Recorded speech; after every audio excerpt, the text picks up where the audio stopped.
Yeah, so in '90, I go to college, and then my brother, my family moves to the West Coast in Washington State. My younger brother was the neighborhood was getting bad, and my younger brother was getting into a lot of trouble, so we had to get him out of there. You know how those neighborhoods work. If you deal too much with guys on the street on any type of intensity, dead or in jail. So my father made the decision to get out of there, and I wound up going to school. And then my brothers started. They were on Washington State, but the training still kept going. Everywhere I went to Stony Brook. I started a group there. I would do. People would know who I was, and then and they would say, "Hey, can we train?" And I would charge them money, and then they would join. And so our training partners were always there. And back then, the training was coming out of the neighborhood, so it was a lot of that fight training, and a lot of people had a hard time with it. So we had to kind of soften it by putting the drills back in, and then we do a little bit of drilling and a little bit of hard feeding, and then tell them how the feeds on the street work and how to counter them. There's a lot of people coming in here. This is how you move. This is what you touch so they don't come forward. This is what you touch if you want them to keep coming forward. Targeting wise. So a lot of the people in college were not ready to hear that kind of stuff. So we started to martial art it up a little bit from combatants. But every once in a while, someone like Leo would join, and these guys were still doing, they were still seeing some stuff on the street. So the combat stuff would come back, and he would say, well, I got into this. All right, this is what you do it this way. So it's cool now, because after all the stuff we've seen, people are starting to see this. People are seeing the same kind of thing, and we're teaching them, and we're helping them with that, and they're doing really, really well, flying colors. Because every time you have, if you're going to be a teacher, it's not really about what you can do. If you can replicate and have the guys do that, do what you do. So there's always a verification on the training. And it's small groups still. 10 people, maybe 12, not a lot of people, small groups of people. So, and they're interacting with us directly, so we can always do the fine tuning, how to train them, how to see things. We don't have really a lot of that, leave the house, you're always stressed out thinking stuff's gonna happen. So we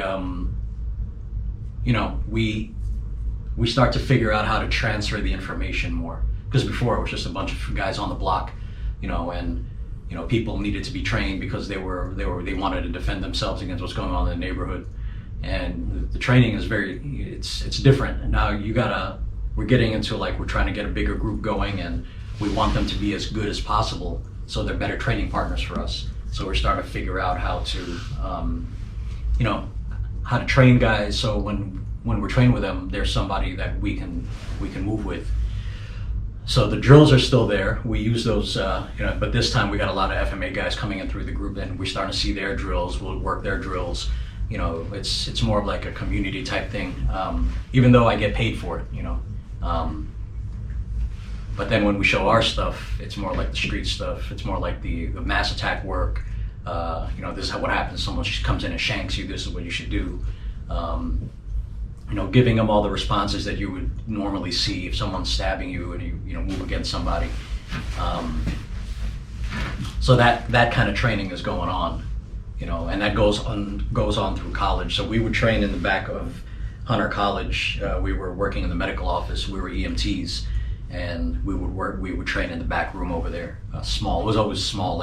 Our thing is train in the smallest place possible, because most fights are in small places, they're not in big places. So even now when we train, we start people off as big as possible, and then later on as they advance, small as possible, because it's kind of unrealistic to train in big open fields. All the room you want. Have all the room. That's not how it's set up.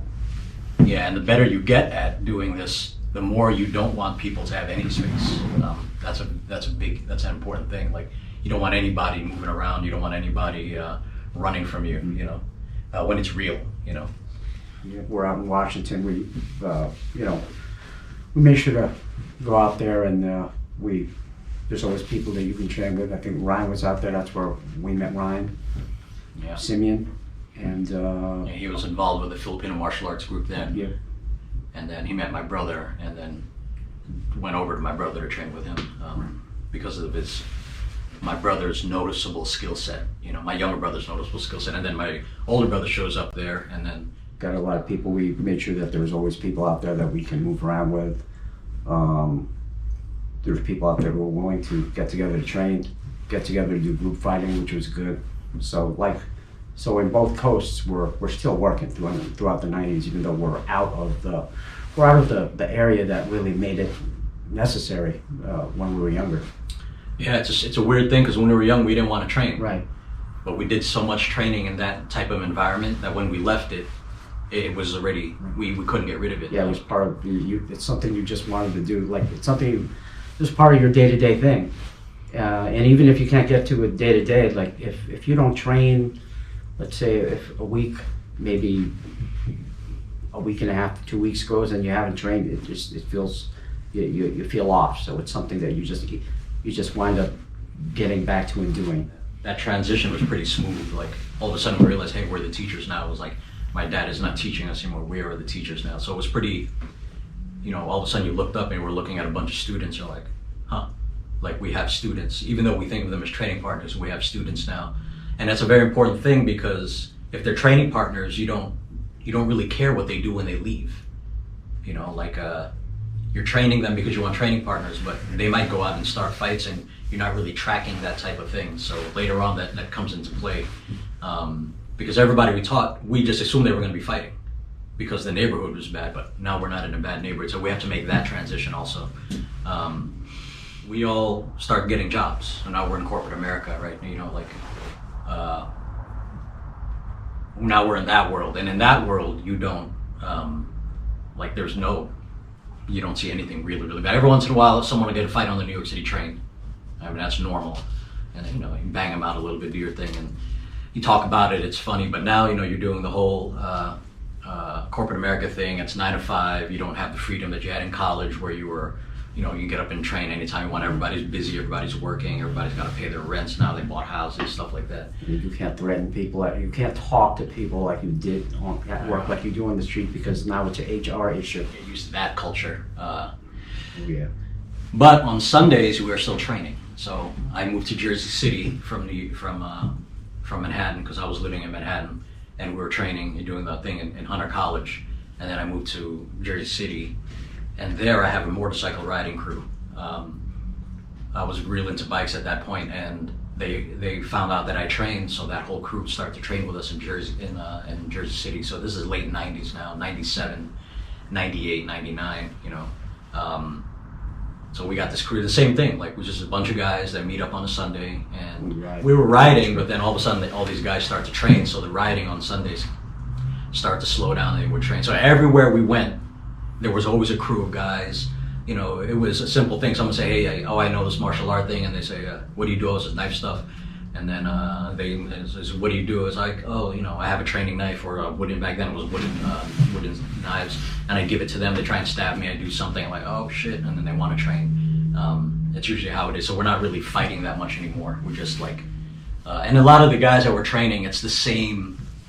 These are guys who are professionals, but they came from, their backgrounds were they're pretty rough on the street. They've seen some crazy stuff. So they're attracted to the street type of training. So they know it's a martial art, but they know it makes you ready for the street. And so we're still attracting those kind of guys.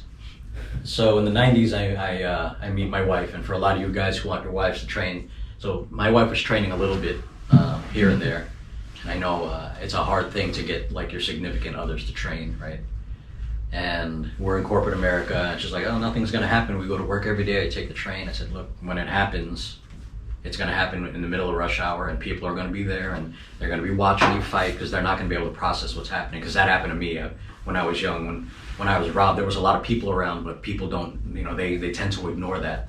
Just watch. They watch because they don't know what's happening. Like, these muggings they're seconds long, and it takes a minute for people to process what's going on between the people. And I told her like that things like that can happen. And then later on, she got jumped during Halloween in Manhattan. She fought them off because she was doing a little bit of training then, and I'll let her tell that story. And then same thing, people watch. It was the middle of Times Square, millions of people going home on the train, and they just watched the fight happen.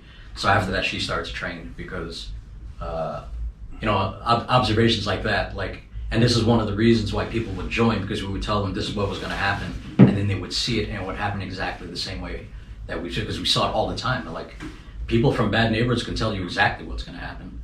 You know, I remember in the 90s, I was in front of my parents' building in Manhattan, and I saw two guys leading this drunk guy out of a bar. The guy was drunk and had a suit on, and we're warning the guy, hey, those guys are gonna rob you, those guys are gonna rob you. And, oh no, these are my friends. He was drunk, he just met these people, and we kept yelling at him, and get out of there, they're gonna rob you, they're gonna rob you. And the people that, the people that were with him, they heard us saying it, so they just robbed him. They beat him down, they robbed him, and they took off. By the time we got across the street, they already had, tore his pant leg off and took his money. And, he's drunk. Hillside? The bar on Hillside? No, this is in front of 14th Street, in front of staff residence. And it's like the second week or whatever. They got their checks cashed. They got a wad in the pocket. They hit the bars, and Near First Avenue. yeah, and the thing. So those guys just come up and they start. They know it's check day. It's close They're enough. just gonna rob guys who were drunk wearing suits, and they just took off. It was a couple that robbed them. They beat them down. I was like, look, man, we told you. And so we were good at like tracking that kind of thing, and it was one of the reasons why people trained with us. So in '99, our father passes away, and that's a big deal. Remember, we were trained now, but when we were training with my dad in the '90s, it wasn't really training anymore. It was more the way that the family interacted together. So we would get together, we would eat, and we would do a little bit of training. It was just part of what we did. It's like how we showed like family love. It was part of the whole. Because as much as we make my dad seem like he was this hard trainer, he was still a dad. He's still taking care of his kids. So everybody's working, everybody's got a job. We'd meet up, and then, for Thanksgivings and Christmases, and he lived right there in the city, so we'd just go hang out. It was good too And because then my brothers beat up a guy in the train on Thanksgiving. he did. Because let me tell you about this. I don't want to say that because It wasn't their fault. The guy tried to hit my brother in the head with a Corona bottle, and they beat the crap out of this dude in front of his wife. So that's how the fights are. They're these little fights, and we got the wolf pack, we got the team tactics thing going, and they're there's no chance like a guy's gonna try to my brother's trying to say, hey, look, it's cool, get away from there. He was drunk, he pulled it, drinking, and he turns the bottle, tries to hit him in the head, and that's it. Boom. Both my older brother, younger brothers. But there were those kind of fights. They're easy, like. it's not even a fight, really. It's not right? really a fight. It's more like a beatdown, It was Thanksgiving. It was Thanksgiving, and it's those fights. He's hurt. He's like dizzy and stuff, but Yeah, it was fine. But he's gonna go. And then my dad passes away, and everybody's devastated, right? Because there's this man who's supposed to be a legend, and he's not supposed to die. Like, he's been in all these things, and nothing killed him. Never got cut. Never. But still a Filipino guy, and still ate a lot of bad Filipino food. So eventually the heart thing caught up to him really young. He was like 50, early 50s when he passed, so we were all pretty devastated. So our thing was, we were still training, doing our thing. We were pretty depressed for a few years, but we're in corporate America now. Especially me, I'm in corporate America now for a few years, and I'm making a lot of money. And back then, you just get a job, and and man, I'm hating it. I'm not liking it. I'm not like corporate. I don't like corporate America, and so I had this pull to go and do martial arts full time, right? Like open a school or something, like a regular martial arts school, because in my head you can't teach Filipino martial arts and make money, So I go to acupuncture school because I'm into the holistic healing thing, and I'm thinking that I'm gonna have the acupuncture studio and have the school because I'm older, almost 30 years old. I've been teaching since I was 15. I'm 15 years I've been teaching, and I'm still teaching now. I have students while I'm corporate America. Like, everybody's still doing their thing, still training. One day, 2002, I'm in the computer at work, and I look up. I don't know how I do it, but we're trying to figure out how to do a martial arts school. We have no idea how to do it. No idea. Like, how do you take this thing that we're doing in backyards everywhere and make it a thing? And we're like, well, the backyard thing is not going to work because it doesn't make any money. Like, these people we're training, they don't have money for me to make a living. And then I remember finding. I forget how I find it. I don't know if Leo told me or someone or somebody is like, hey, there's a PSYOP thing, because now the internet's up and running. there's a PSYOP thing, check it out. And I see it, and it's a PSYOP website, and Monotone on the front. And I'm like, oh, he's already doing it. So, and I already know that he has a crew of guys, and he's already been organized up until 2002. Like his school wasn't really training partners. It was, but his thing, he was organized. He already had a chain of command. Call him up thinking that we're gonna join his system, because why wouldn't we? Because we've known him since he was young, and my dad passed away. Like, we don't have the teacher anymore, and he was a teacher before for us.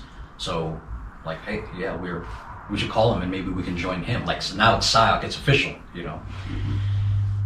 So I call him up, and man, he calls me back right away, and he's like, hey, I haven't seen it. This is 2002. We haven't seen him since 1988. Actually, that's not true. We saw him during the funeral. We saw him during the funeral, 1999. But it was quick. It was during the funeral. Like, you don't really remember shit during a funeral because everybody's so fucked up, right? And I remember, like, I saw him once after the funeral. He was doing a seminar in New York, and I met some of his guys. They were all wearing rigs. And I was like, oh man, look at those rigs. That's like the coolest thing I've ever seen, because it makes sense. If you came from where we came from, that rig makes sense, because we used to carry like that. If you think you're gonna fight with a blade, you don't carry one blade. Like, if you think you're gonna fight a lot of people with a blade, like for instance in Jamaica, Halloween was a rough time.